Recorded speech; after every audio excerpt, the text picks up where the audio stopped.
హైదరాబాద్ చుట్టుపక్కల అంతా industries develop అయినాయి. ఇండస్ట్రీస్ వస్తే ఆటోమేటిక్గా అక్కడ ఎంప్లాయ్మెంట్ వస్తుంది, మన పిల్లలకు ఉద్యోగాలు వస్తాయి. ఉద్యోగాలు వచ్చి వాళ్ళ ఇన్కమ్ పెరుగుతుంది. వాళ్ళ ఇన్కమ్ పెరిగినప్పుడు వాళ్ళు ఖర్చు పెడతారు. ఖర్చు పెట్టేప్పుడు ప్రభుత్వానికి ట్యాక్స్లు వస్తాయి. ప్రొడక్షన్ తయారై ప్రొడక్షన్ సేల్ చేసినప్పుడు జిఎస్టీ కడతాం. జిఎస్టీలో 50% రాష్ట్రానికి వస్తుంది. రాష్ట్ర ఆదాయం పెరగాలంటే ఒక్కటే మార్గం, ఇండస్ట్రీస్ రావాలి. ఇండస్ట్రీస్ తప్పితే ఇంకేం చేసినా రాష్ట్ర ఆదాయం పెరగదు.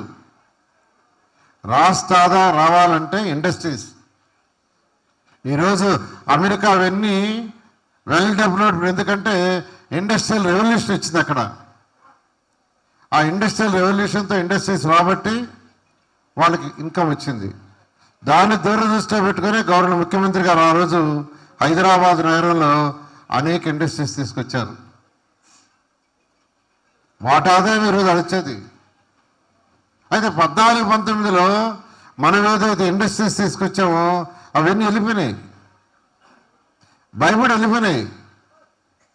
ఎగ్జాంపుల్, మళ్ళీ ఈ ప్రభుత్వం వచ్చిన తర్వాత అనేక దేశ విదేశాలు మన యువ నాయకుడు లోకేష్ గారు, అదేవిధంగా గవర్నర్ ముఖ్యమంత్రి గారు తిరగటం, వారి మీద నమ్మకంతో ఈరోజు గత సంవత్సరం భారతదేశంలో వచ్చిన అన్ని రాష్ట్రాలకు వచ్చిన ఇండస్ట్రీస్ తీసుకుంటే 25%, అంటే 4వ వంతు మన ఆంధ్రప్రదేశ్కి వచ్చినాయి, ఒక్క ఆంధ్రప్రదేశ్కి. అయితే వీటన్నిటి వల్ల వెంటనే ఆదాయం రాదు, మీకు అందరికీ చెప్తున్నాను. వీటి మీద ఆదాయం రావాలంటే 5 ఏళ్ళ నుంచి 10 ఏళ్ళు పెడుతుంది. ఒక ఇండస్ట్రీ స్టార్ట్ చేయటం అంటే మనం పర్మిషన్ ఇవ్వగానే వాళ్ళు స్టార్ట్ చేసేదానికి 1 ఇయర్ పడుతుంది, ప్రొడక్షన్ వచ్చేదానికి 3 ఏళ్ళు పడుతుంది. సేల్స్ మొదలుపెట్టిన తర్వాత ఆ వస్తువులు అమ్ముతూ ఉంటే వాటి మీద జిఎస్టీతో ఆదాయం వస్తుంది. అక్కడ పనిచేసే ఎంప్లాయీస్ ఇన్కమ్ ట్యాక్స్ కడితే ఆదాయం వస్తుంది. కాబట్టి ఇవన్నీ కూడా టైం తీసుకుంటాయి. ఈరోజు 25% ఇండస్ట్రీస్ మన రాష్ట్రానికి వచ్చినాయన్నా అంతటి సరిపోదు, వెయిట్ చేయాలి. కనీసం మరొక 4 ఏళ్ళు 5 ఏళ్ళు వెయిట్ చేస్తే అప్పటి నుంచి ఇన్కమ్ పెరుగుతుంది. ఈ విధంగా గవర్నర్ ముఖ్యమంత్రి గారు మళ్ళా ఈ ప్రభుత్వం ఎన్డీఏ ప్రభుత్వం వచ్చిన తర్వాత అనేక దేశ విదేశాలు తిరిగి తీసుకొస్తున్నారు. దానికి కేంద్రంలోని గౌరవనైన ప్రధానమంత్రి గారు ఎంతో సపోర్ట్ చేస్తున్నారు. కొన్ని ఇండస్ట్రీస్ రావాలంటే కేంద్ర ప్రభుత్వం సపోర్ట్ చేయాలి. కేంద్ర ప్రభుత్వం సపోర్ట్ చేయకుండా కొన్ని ఇండస్ట్రీస్లో కొన్ని వస్తాయి. ఈరోజు గూగుల్స్ మనకు విశాఖపట్నంకి వచ్చిందంటే కారణం ఏంటంటే కేంద్ర ప్రభుత్వం ఇస్తున్న సపోర్ట్. అనేక ఇండస్ట్రీస్ ఈరోజు మనకు కావాల దగ్గర ఇండస్ట్రీస్ వస్తున్నాయంటే కేంద్ర ప్రభుత్వం చేసిన సపోర్టే. కాబట్టి ఈరోజు గవర్నర్ ముఖ్యమంత్రి గారు అటు కేంద్రంతో కోఆర్డినేట్ చేసుకుంటూ ఈరోజు రాష్ట్రాన్ని ముందు తీసుకుపోతున్నారు. అయితే ఎలక్షన్స్కి ముందు మేనిఫెస్టో పెట్టాం. మేనిఫెస్టోలో తీర్చాలంటే డబ్బులు కావాలి. కానీ గత ప్రభుత్వం 10 లక్షల కోట్లు అప్పు చేసి వెళ్ళింది. ఈ ప్రభుత్వం ఆ 10 లక్షల కోట్లు తీరుస్తూ ఈరోజు కేంద్రం దగ్గర నుంచి సహాయం తీసుకుంటూ ఈరోజు 1 by 1 ముందుకు పోతున్నాం. ఈరోజు పెన్షన్స్ కావచ్చు 3,000 నుంచి 4,000 ఇస్తున్నాం. 65 లక్షల మందికి ఇస్తున్నాం. 65 లక్షల మందికి, ఒకరికిద్దరు కాదు. సంవత్సరానికి అయ్యేది 34,000 కోట్ల రూపాయలు. ఒక సంవత్సరానికి అయ్యేది పెన్షన్స్లో కేవలం 34,000 కోట్లు. భారతదేశంలో ఏ రాష్ట్రంలో కూడా 4,000 పెన్షన్స్ లేవు. ఏ రాష్ట్రంలో కూడా లేవు, ఈ రాష్ట్రంలోనే.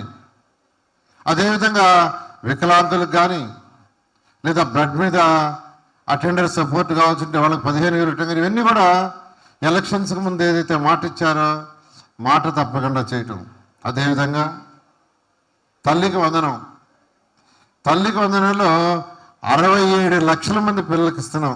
67 లక్షలు ఒకటి రెండు కాదు. ఎంతమంది పిల్లలు ఉంటే అంతమంది.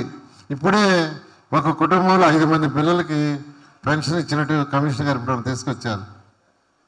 67 లక్షల మందికి ఇస్తున్నాం. భారతదేశంలో ఎక్కడ ఇవ్వటంలా. ఇది ఎందుకంటే ఎన్డీఏ కూటమి ఎలక్షన్స్ ముందు మేనిఫెస్టోలో పెట్టింది. ఉచిత బస్సు ప్రయాణం ఎలక్షన్స్ ముందు చెప్పాం. 3 సిలిండర్లు ఎలక్షన్స్ ముందు చెప్పాం. అదేవిధంగా రైతు సోదరులకి 20,000 రూపాయలు కేంద్ర ప్రభుత్వం 6,000 ఇస్తుంది, 14,000 రాష్ట్ర ప్రభుత్వం ఇస్తుంది, 20,000 రూపాయలు. అదేవిధంగా మీకు అందరికీ తెలుసు, ఆటో డ్రైవర్లకు కావచ్చు, ఇమాములకు కావచ్చు, మౌజంలు కావచ్చు, అదేవిధంగా అనేక సంక్షేమ పథకాలు 1, 2 కాదు. ఒక ప్రభుత్వం నడపాలంటే అటు సంక్షేమం ఉండాలి, ఇటు డెవలప్మెంట్ ఉండాలి. డెవలప్మెంట్ లేకుండా, ఇండస్ట్రీస్ లేకుండా ఉంటే మన పిల్లల యువతకి భవిష్యత్తు ఉండదు, భవిష్యత్తు అంధకారం. అదేవిధంగా పేదలు నిరుపేదలు ఎవరైతే ఉన్నారో వాళ్ళకు కొంత లిఫ్ట్ ఇవ్వకుండా ఉంటే వాళ్ళు ముందుకు పోలేరు. అందువల్ల ఈ ప్రభుత్వం సంక్షేమం అభివృద్ధి రెండింటి 2 కళ్ళుగా భావించి ఈరోజు ఈ రాష్ట్రంలో గౌరవ ముఖ్యమంత్రి గారు డబ్బులు లేకపోయినా, ఖజానా ఖాళీ అయినా ఈరోజు అటు కేంద్ర ప్రభుత్వంతో సపోర్ట్ చేసుకుంటూ ముందుకు పోతున్నారు. అందుకే ఒక మంచి రాజధాని కట్టాలి. ఒక రాజధాని అంటే రాష్ట్రానికి ఈరోజు హైదరాబాద్, తెలంగాణకి ఏ విధంగా అయితే హైదరాబాద్ ఆదాయాన్ని ఇస్తుందో, తమిళనాడుకి ఎట్లయితే చెన్నై ఆదాయాన్ని ఇస్తుందో, కర్ణాటకకి ఏ విధంగా అయితే బెంగళూరు ఇస్తుందో, మహారాష్ట్రకి ఏ విధంగా అయితే బాంబే ఇస్తుందో, అలాగే మన ఆంధ్ర రాష్ట్రానికి కూడా ఒక రాజధాని ఉండాలి.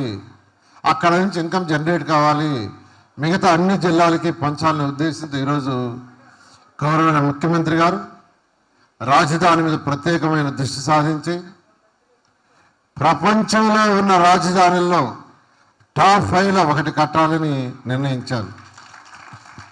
ఇది మాటలు కాదు. నేను అనేక దేశ విదేశాలు తిరిగా.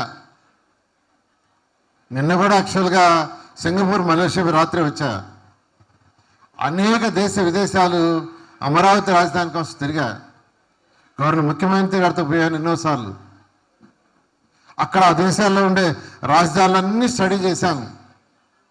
నాకు ముఖ్యమంత్రి గారు ఒకటి ఇచ్చారు ఎక్సైజ్, నారాయణ ప్రపంచంలో టాప్ 5లో ఒక రాజధాని మనకు కావాలి, దీన్ని చూడటానికి అందరూ రావాలి, అదొక టూరిజం ప్లేస్ కావాలంటే ఈరోజు అదేవిధంగా జరుగుతుంది.